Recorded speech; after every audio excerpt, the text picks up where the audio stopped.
isn't your first language, is there help to? If it isn't, there's nothing that we provide, but there is a provision under the Local Authorities Election Act that if you bring someone as an interpreter with you, they can turn around, they sign a statement, and they're allowed, and this includes not just people who don't speak English, but people who can't read. That somebody signs the form, and they will tell you then verbally what is there and translate or read it for you.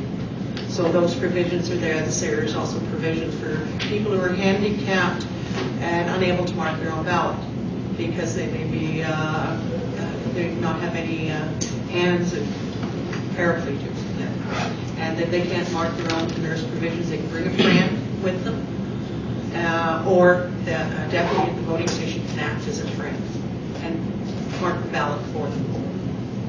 What's the behavior outside the voting station in terms of signage and activity? There is no prohibitions on much of advertising locally any longer. The last one to be removed was liquor. We had the allowed liquor store. Places serving liquor to open at 92. You can advertise anywhere on election day. The thing is, most of our voting stations are in schools. The school board prohibits advertising on their property, and we under the Act prohibit it in or on the building containing the voting station under the Act.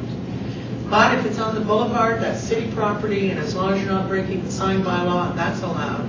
People park cars outside a voting station, that's allowed. Across the street, that's allowed. There is not the prohibitions that there exists on other ones. What about person activity? Like standing outside? They can stand out on the sidewalk. They It's just they cannot enter wearing any badges, any campaign buttons, T-shirts, anything like that. There's no campaigning within the voting station. And anybody who comes in will be asked to leave by the presiding deputy. And if they don't leave, they have the right to call the police and have them removed. I never even write anything on the sign bylaw because I find it very confusing sometimes on what they've done lately.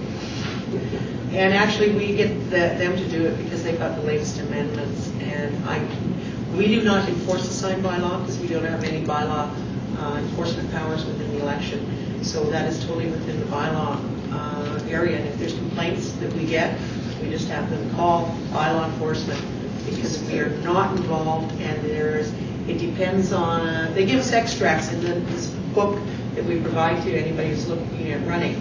And they synopsize it. But there are so many regulations, it depends whether it's a highway, what kind of the medians, the whole thing. I wouldn't even attempt to. I only talk about what I know.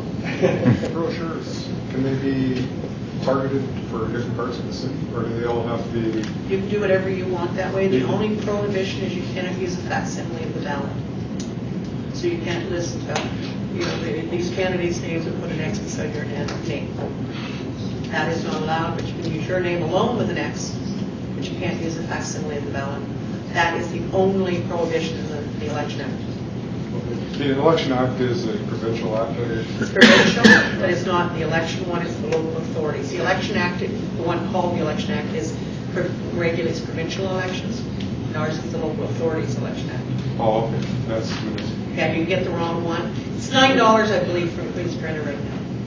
And there is a number of amendments, and ours just arrived today with all the new amendments.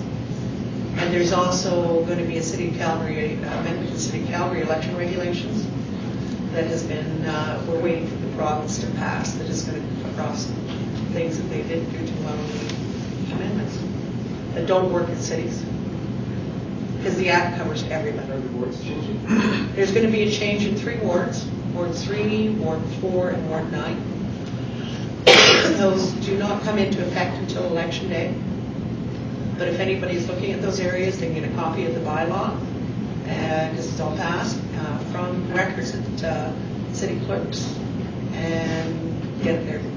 So you actually need to campaign in those new communities that are... Yes, because that's the election area. That's why there's an adjustment to the wards because of the growth in the city.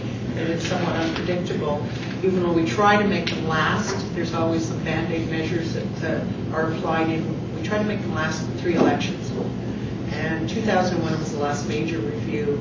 So there's this one, then another one, and then we'll have to redo them again for the entire city. But we do apply small measures in between to keep them relatively equal. Because there is court decisions that say that they must be within plus or minus 25% of the